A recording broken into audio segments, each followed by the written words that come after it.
안녕하십니까, 이진우입니다. 아파트 값에 영향을 주는 다양한 요인들 중에 하나가 아파트 공급이 원활하게 되고 있느냐 아니냐 하는 건데요. 최근에 우리나라 아파트 분양 물량이 급격하게 감소하고 있습니다. 미분양 우려가 커지면서 건설회사들이 분양 일정을 계속 뒤로 미루고 있기 때문입니다. 우리나라 지방자치단체들의 살림살이에 빨간불이 들어왔습니다. 지방세 세금이 줄어든 게 가장 큰 이유겠지만 국세도 감소하면서 정부가 지자체로 보내주는 세금이 줄어든 영향도 꽤 큽니다.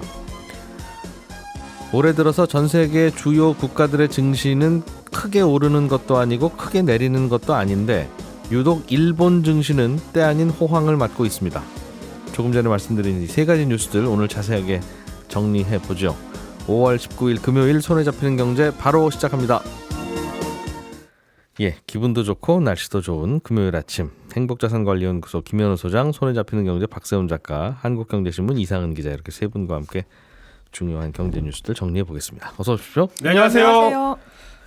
기분과 날씨가 크게 다르진 않은데 금요일 아침이면 기분도 이 정도면 좋은 거고 날씨가 이만하면 됐지 뭘 더 바래 하는 생각이 기준이 좀 더 너그러워지는 것 같긴 합니다. 네.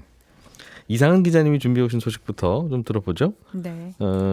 세금이 생각보다 잘 안 거치고 있다. 네. 세수 펑크 이야기 자주 나오는데 네. 지자체들도 마찬가지라는 거죠. 네, 들어오는 그렇습니다. 돈이 줄어들어서. 네.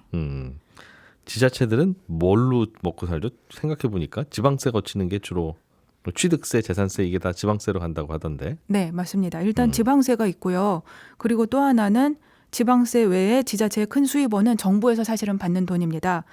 원래는 이제 지자체들이 알아서 다 돈을 받아서 지방세로 자기 수입을 다 채우면 참 좋겠는데 사실은 그렇게 할 수 있는 데는 별로 없잖아요. 예. 우리가 상상할 수 있는 데들은 뭐 큰 지자체들은 그렇게 할 수 있지만 그렇게 할 수 있는 데는 나머지는 별로 없고 나머지는 정부에서 맞춰줍니다. 예. 일종의 보조금을 줍니다. 생활비 준다는 얘기죠. 그렇죠. 생활비 주는 게 보조금 1, 보조금 2 이렇게 있는데 예. 막 명목을 붙여서 가는 보조금도 있지만 그 명목을 막 붙이지 않고 총액 얼마, 너네 필요한 돈 얼마니까 예. 우리가 모자라는 돈 요만큼 맞춰줄게 하는 돈이 있어요. 그걸 교보금 혹은 교부세라고 부르는데요. 네. 이 교보금도 줄어들 것으로 예상이 됩니다. 그게 1년에 얼마 줄게요 하고 액수가 정해져 있는 게 아니라 아니에요. 그럼 네. 정부가 거친 세금의 몇 %를 주겠다. 네, 그렇게 하고 있습니다. 그러니까 아버지나 어머니 월급이 깎이면 내용돈도 깎이는 자연스럽게 그런 그렇게 구조라는 네, 맞습니다. 거죠. 예. 20% 정도 우리 국세가 들어오면 100만 원 들어오면 20만 원 정도는 정부가 지자체한테 나눠주는 교보금 명목으로 쓰게 되어 있습니다. 예. 그러니까 그 금액이 늘어나면 아니 우리도 큰 돈 필요 없는데 자꾸 내려가게 되는 거고 돈이. 그렇죠. 지자체 입장에서는. 네. 또 그게 아닌 경우에는 안 내려오고 있는 거고. 안 내려올 수도 있죠. 네. 그런데 후자 쪽이다 요즘에. 예, 요새 그렇게 되었습니다. 안 그래도 이제 지방세도 줄어드는데 예. 그거까지 같이 줄어들게 됐죠. 얼마나 줄어들고 있어요? 그거는 이제 올해 얼마나 줄어들지에 대해서는 이제 계산을 좀 해봐야 되는데 예. 추경을 하느냐 마느냐 이게 완전히 정해졌다고 할 수는 없지만 일단 추경을 한다는 전제로 해서 다시 이제 계산을 해보면 당초에 계획했던 것보다 한 4조 원에서 5조 원 정도는 교보금이 더 줄어들 것 같다. 나라살림연구소에서는 그렇게 계산을 하고 있습니다. 4, 5조 원. 네. 평소라면 어느 정도 총액이 내려가는데 거기서 4, 5조 원이 줄어드는 교보금이 겁니까? 한 예. 65조 원, 64조 원, 65조 원 이 정도 되는데요. 그러면 4, 5조 원 줄어들면 한 7% 정도 7, 8% 줄거든요. 정도. 네. 네. 꽤 적지 않죠. 그렇게 되면. 그러니까 네. 늘 뭐 항상 좀 남지라고 하면 괜찮은데 네. 항상 빠듯하게 쓰는 살림의 7, 8%가 줄어들면 아유, 당연. 근데 사실 이제 이게 그렇게 우리가 사실 계산하기에는 뭐 예를 들면 용돈을 오늘은 1,000원 주고 내일은 2,000원 주고 뭐 그 다음날 500원 주고 이러면 좀 이상하잖아요. 예. 근데 교보금이 조금 왔다 갔다 하는 경향이 있습니다. 그렇군요. 써야 할 예산은 정해져 있을 텐데 이렇게 되면 지방에서는 지방자치단체는 뭐 채권을 발행하든가 네. 어떻게든 아무튼 돈을 어디선가 구해 와서 일단 써야 되겠네요. 네, 그렇죠. 근데 사실은 지방에서 국가는 우리가 그렇게 하기가 쉽습니다. 국가는 국채를 발행해서 모자라는 수입을 채우기가 쉬운데 네. 지방채를 우리나라 지방이 전체 재정이 한 300조 원 되는데요. 지방채를 얼마쯤 발행할까요? 모르겠는데요. 5조 원이나 3조 원 이렇게밖에 안 됩니다. 그 말은 아주, 돈이 네. 필요하면 대한민국 정부가 제일 큰 형님이 돈 빌려서 그렇죠. 그 돈을 나눠주면 네. 나눠줬지 직접 스스로 돈을 구하기도 만만치 않다. 쉽지 지자체는. 않죠. 게다가 거기 레고랜드 사태 같은 것들도 영향을 미쳐서 지금은 더더군다나 조금 그렇겠죠. 애로가 있습니다. 그럼 대부분의 지자체가 다 힘든 겁니까? 아니면 이런 상황에서도 더 힘든 지자체가 있고 조금 설림 괜찮은 지자체가 있는 겁니까? 우리가 생각할 듯이 있듯이 이제 서울이나 이런 데는 아무래도 법인세가 많이 들어오고 법인세의 10%가 지방소득세라는 이름으로 또 지방세로 들어가요. 아하. 그러니까 법인세는 국세지만 그거의 10%의 상당액은 지방세로 들어가기 때문에 자동으로 그 회사 네. 본사가 있는 그 그렇죠. 지자체에 네.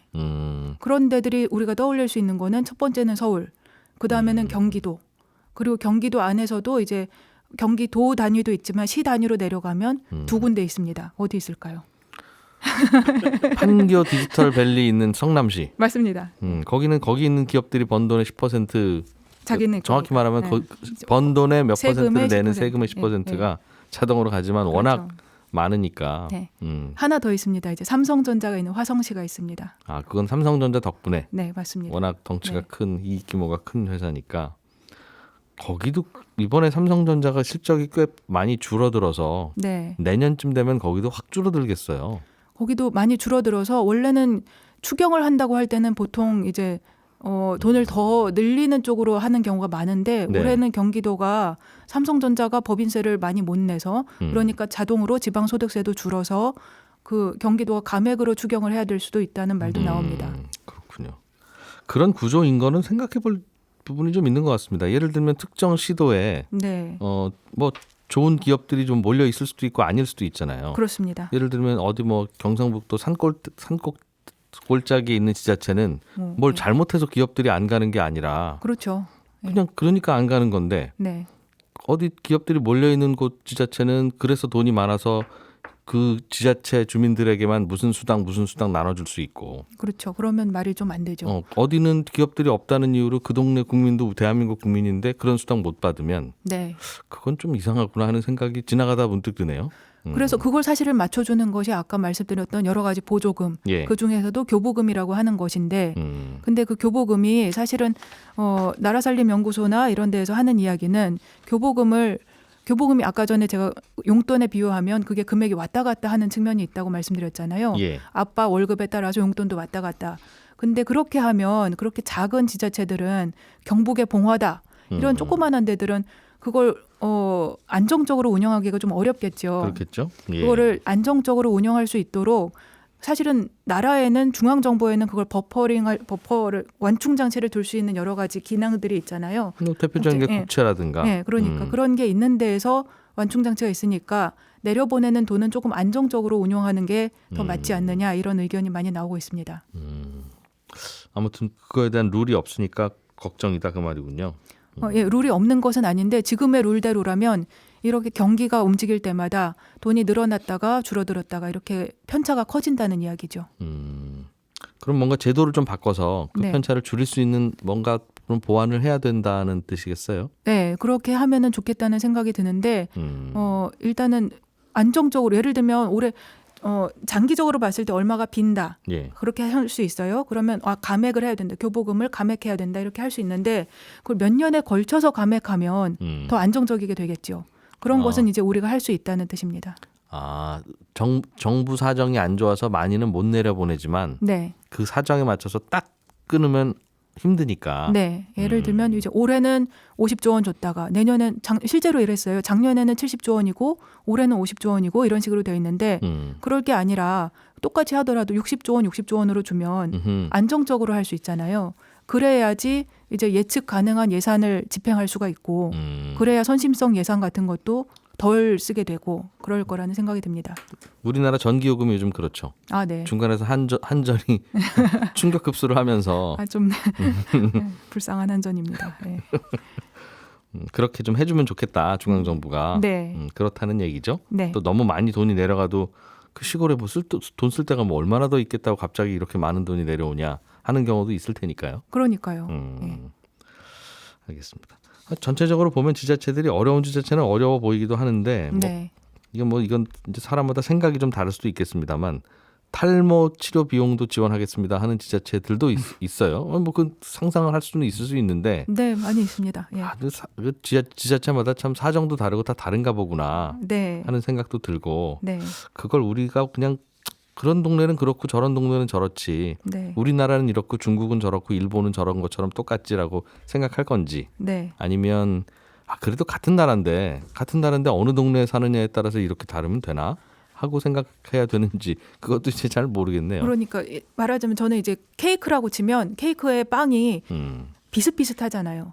그 위에 데코레이션을 약간씩 바꿀 수는 있어요. 뭐 예. 지금 이거는 뽀로로 케이크다. 이거는 뭐 헬로윈 케이크다. 이런 걸 바꿀 수는 있는데 그 안에 있는 기본적인 것은 거의 비슷하고 그리고 그래야만 행정이 안정적으로 운영이 되잖아요. 그러니까 그걸 안정적으로 운영할 수 있는 기본 바탕을 갖춰주는 게 아까 경북 봉화에서 살든지 아니면 뭐 서울시 강남구에 살든지 기본적인 행정 자체는 비슷하게 우리가 서비스를 받을 수 있어야 예. 대한민국 국민으로서 이제 평등한 삶을 누릴 수가 있게 되죠. 지나치게 뭐 어디 살면은 막 복지비 펑펑 받고 어디 살면 조금밖에 지원 못 받고. 근데 우리 지자체에 기업이 없어서 조금밖에 못 받고 그러면 더더군다나 그것은 바람직하지 않은 상황이 되죠. 근데 또 이제 납세자 입장에서 보면 네.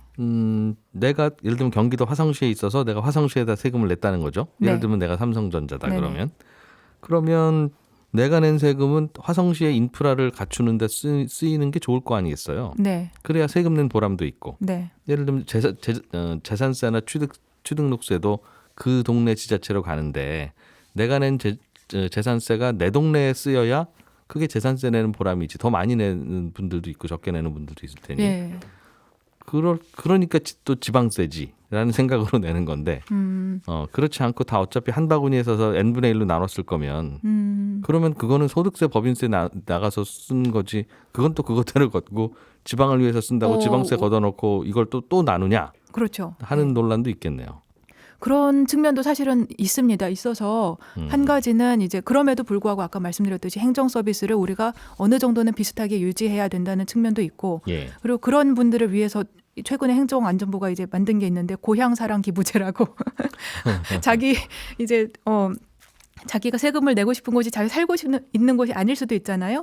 저는 이제 청주 출신인데 예. 서울에 살고 있지만 청주에다가 내 세금 조금 갖다 주고 싶어요. 그러면 그런 사람들을 위해서 기부금을 얼마간 내면 세액을 공제해주고 이런 제도를 올해부터 시작을 했습니다. 예를 들면 이제 그런 것을 활용할 수는 있다는 생각은 듭니다. 그러게요. 아무튼 세금이 안 거치니 이런저런 고민거리가 많다. 네, 그리고 좀 안정적으로 주었으면 좋겠다 그런 생각이 듭니다. 예. 자, 다른 얘기로 좀 넘어가 보죠. 김현우 소장님. 네. 요즘 아파트 분양이 잘 안 된다. 이건 왜 그런 건 알 것 같아요. 네. 뭐 금리도 높고 집값도 주변도 내려가고 그러니까. 문제는 그렇게 되면 에이 분양하지 말고 네. 말아야 되겠다는 생각도 들 거고 네. 그러다 보면 아예 그냥 설계도 시작하지 말아야 되겠다 하는 생각도 들 거고 네. 공급이 줄어든다는 뜻이죠 결국. 맞습니다. 설계를 시작했음에도 불구하고 미뤄두는 경우도 있는데요. 작년 말에 조사한 것에 비해서 올해 1월부터 4월까지 넉 달 동안 분양이 계획됐던 물량에 비해서 얼마나 됐나를 봤더니 예. 70%가 줄어들었습니다. 이거 지역 나눠서 보면 수도권이 60%가 줄었고 지방은 80%가 줄어든 건데요. 예. 뭐 말씀해 주신 것처럼 지금 분양이 잘 안 되다 보니까 미분양 우려가 해소가 되지 않다 보니까 건설사들이 이런 움직임을 보이고 있는 겁니다. 1월하고 2월까지는 미분양 물량이 꾸준하게 증가를 해왔었는데 3월 들어서 살짝 감소하긴 했어요. 그런데 그게 이게 감소 추세로 돌아섰다고 보기에는 아직까지는 좀 이른 상황이고요. 그다음에 이 아파트 입주 전망 지수라고 있는데 이게 주택 사업을 하는 업체를 대상으로 아파트 입주가 앞으로 어떻게 될 것 같습니까? 라는 이제 의견을 물어봐서 그냥 보통일 것 같습니다. 그럼 100이거든요. 그런데 지금 서울과 대전을 제외하고 전부 다 100 아래를 크게 밑돌고 있어요. 입주 전망이라는 건 다 지어놓은 아파트에 과연 이분들이 진짜 들어오실까요? 하는 질문입니까? 그런 이제 그렇죠. 아파트를 다 지어놓은 아파트도 있겠지만 앞으로 지었을 때 사람들이 잘 들어올 것 같냐라는 질문을 포함하고 있는데 입주 물량이 얼마나 될 것 같냐 그런 뜻일 수도 있겠네요. 네, 딱 그렇게 보시면 됩니다. 이제 입주를 예. 할 것 같은. 예. 그런데 서울과 대전만 100을 넘었고 다 이제 100 아래이고요. 이게 전체적으로 봤을 때 6개월 동안 40포인트 정도 올랐는데 그래도 봤자 85입니다. 그러니까 이게 이 입주 전망이 좋아질 것 같다 이렇게 기대감이 높아진다라기보다는 침체에 대한 우려가 조금 줄어들었다 정도로만 해석할 수가 있는 상황이라고 볼 수 있겠죠. 그 집값이 좀 내려가고 안정적이면 좋겠다는 생각을 뭐 많은 분들이 갖고 있고 네. 바람직할 수도 있는데 이제 그렇게 되면 이제 이런 일이 항상 그쵸, 공급을 안 해버리죠. 공급을 안 해버리는 문제가 생기니까 네. 조금만 지나가면 집 모자라서 또 집값 오르는 네. 그런 상황이 오지 않을까 그게 걱정입니다. 걱정인 건데 뭐 자재값, 인건비 오르고 공사비 오르고 하는 것 때문에도 공사가 중단되고 그러면 역시 또 공급이 뒤로 밀리고 그러는 거잖아요. 맞습니다. 이제 미분양 우려는 있지만 수익성이 좋은 곳들은 계속 공사를 진행을 해야 되고 진행해 왔던 것은 끝을 내야 되는데 특히나 이제 재건축 단지 같은 경우에는 사업 기간이 길잖아요. 예. 그래서 자재값이 급등하기 전에 사업을 시작했던 뭐 2, 3년 전에 시작했던 곳들은 지금 조합에다가 공사비 인상을 요구하는 게 한 50-60% 정도 기존 계획 대비 올려달라라고 요구를 하고 있고 이걸 다 수용하게 되면은 뭐 조합원들이 1인당 몇 억씩을 더 부담을 해야 되니까 이걸 또 갈등이 생기다 보니 사업이 지연되고 있는 곳들도 많이 있습니다. 또 건설사들 같은 경우에도 수익성이 점점 떨어지다 보니까 이게 될 만한 사업장을 찾아서 이제 수주를 받는 경우들이 늘고 있어요. 그러니까 예. 분양이 잘 안 될 것 같으면 아예 손을 대지 않는 그래서 아예 첫 삽을 못 드는 곳들도 있기는 한데 이런 것들이 이렇게 계속 겹쳐지다 보면 지금 뭐 잘 협상이 진행돼서 공사가 완료되고 분양이 되는 곳들도 분양가가 올라가 있는데 예. 이 상태에서 금리도 낮아져서 수요도 발생하기 시작하면 공급도 안 좋아지고 또 아파트 가격이 들썩거리지 않나 이런 우려가 생기고 있습니다. 그러게 주택시장 시장을 보면 집값이 좀 안정되고 잘 내리려면 공급이 잘 돼야 되는데 공급이 원활하게 잘 되려면 집값이 잘 올라야 된다는 참 이상한. 네.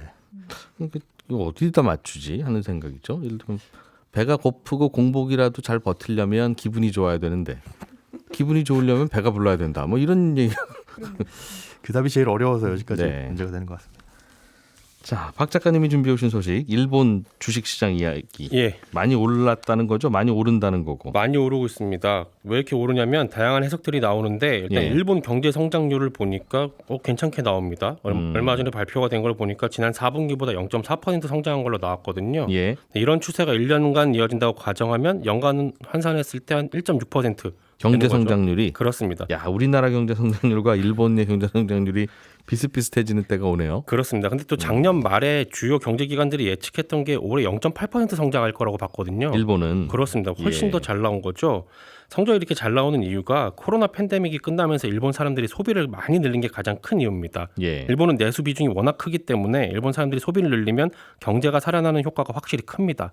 그리고 일본으로 여행을 간 관광객들이 일본기에 크게 는 것도 영향이 있었을 거고요. 예. 그런데다가 올해 일본 대기업들 특히 수출 기업들의 실적이 잘 나올 거라는 전망이 나오는데 작년에 엔화 가치가 엄청 떨어져서 달러당 150엔까지 갔었거든요.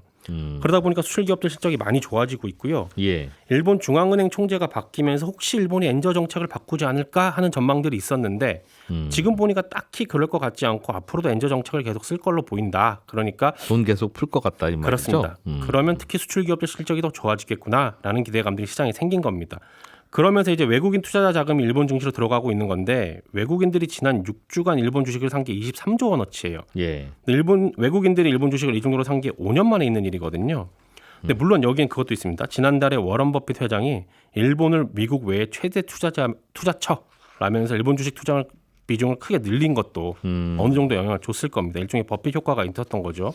게다가 일본 주식시장에 상장된 대기업들이 자사주 매입 계획을 지금 계속 발표를 하고 있거든요. 네. 근데 일반적으로 상장사가 자사주를 매입하면 시중에 유통되는 주식수가 줄기 때문에 주가를 올리는 효과가 있습니다. 야, 이런저런 좋은 소식들이 많네요. 주가 그렇습니다. 입장에서만 보면. 여기에다가 또 상장사들이 주주들한테 줄 배당을 대폭 늘리고 있는 그런 정책을 피고 있는 것도 주가를 밀어 올리고 있습니다. 이런 다양한 이유들로 최근에 일본 증시가 상승세를 타고 있다. 이렇게 해석들을 합니다. 그렇군요.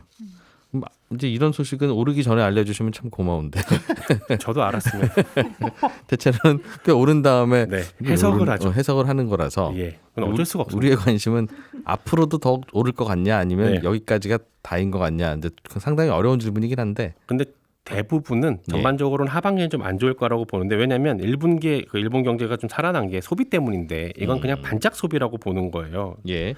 소비가 계속 늘려면 임금이 올라야 되는데 일본이 지금 대기업들이 그 월급을 좀 올리고 있긴 하지만 여전히 물가 상승률을 따라잡지 못하고 있거든요. 예. 그러니까 물가가 오르는 것보다 임금 인상이 안 되고 있기 때문에 소비가 앞으로도 계속 늘 거냐라고 물어보면 그렇지 않다라고 보는 쪽이 훨씬 더 강합니다. 소비가 살아나지 않으면 수출이라도 좀 뒷받침을 해줘야 할 텐데 예. 우리와 마찬가지로 일본도 지금 자동차랑 반도체 수출이 예전만큼 안 되고 있거든요. 근데 하반기에는 또 전 세계적으로 경기가 안 좋을 거라는 전망이 지배적이기 때문에 수출도 잘 안 될 거라고 좋지는 보고 않을 거다. 있습니다. 그렇기 때문에 수출과 소비가 다 살아나지 않으면 일본 경제가 지금만큼 잘 되진 않을 거다라고 보는 쪽이 지금은 우세합니다. 그렇죠. 상대적으로 일본이 좋을 거라고 해서 몰리는 것도 있을 거예요. 자금이. 그렇습니다. 뭐 네. 미국으로 가기도 중국으로 가기도 애매하고 유럽도 그러니까 네, 일본 어디 보자 하면서 상대적으로 괜찮네. 그렇죠. 자, 광고 잠깐 듣고 친절한 경제로 이어가겠습니다. 오늘은 청취자 안효선 님이 주신 질문입니다. 뉴스를 보다 보니까 미국 정부의 부채 한도가 다 차서 큰일이 날 거라고 하면서 미국 정부가 셧다운 된다는 얘기도 있고 디폴트가 된다고도 하던데 정부의 셧다운과 디폴트 이 두 개는 같은 뜻인가요? 아니면 다른 건가요? 이런 질문을 주셨습니다. 우리가 저 가게 문 닫았대 그러면 저 가게가 장사가 안 돼서 망했다는 뜻인 경우가 일반적이지만 꼭 망한 게 아니더라도 가게 문은 닫을 수도 있잖아요. 뭐 주인이 휴가를 간다든가 내부 수리를 위해서 문을 잠깐 닫는다든가 그런 목적으로 임시로 문을 닫기도 하니까요.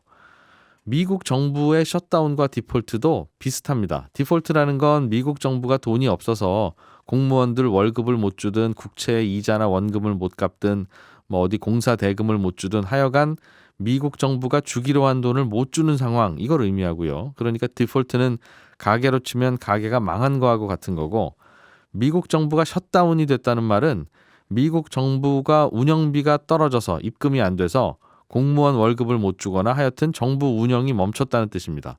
가게로 치면 가게가 문을 닫은 문을 못 연 상황과 비슷한데 그런데 이게 가게랑은 좀 다른 게 말씀드린 대로 가게는 꼭 나쁜 일로만 문 닫는 건 아니지만 정부는 나쁜 일이 아니면 문 닫을 일도 없고 사실은 문을 닫아서도 안 됩니다. 그래서 정부가 셧다운 됐다는 말은 디폴트 됐다는 말하고 사실상은 같은 의미고요.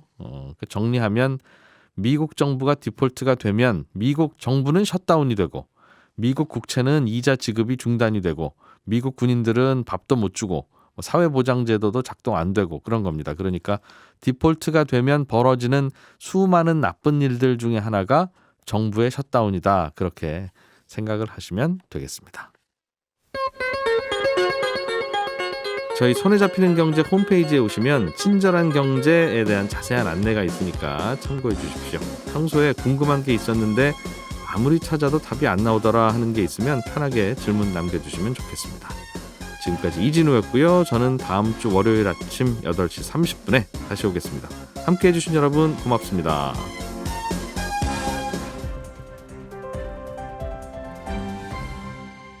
경제를 생각하는 사람들의 즐거운 습관.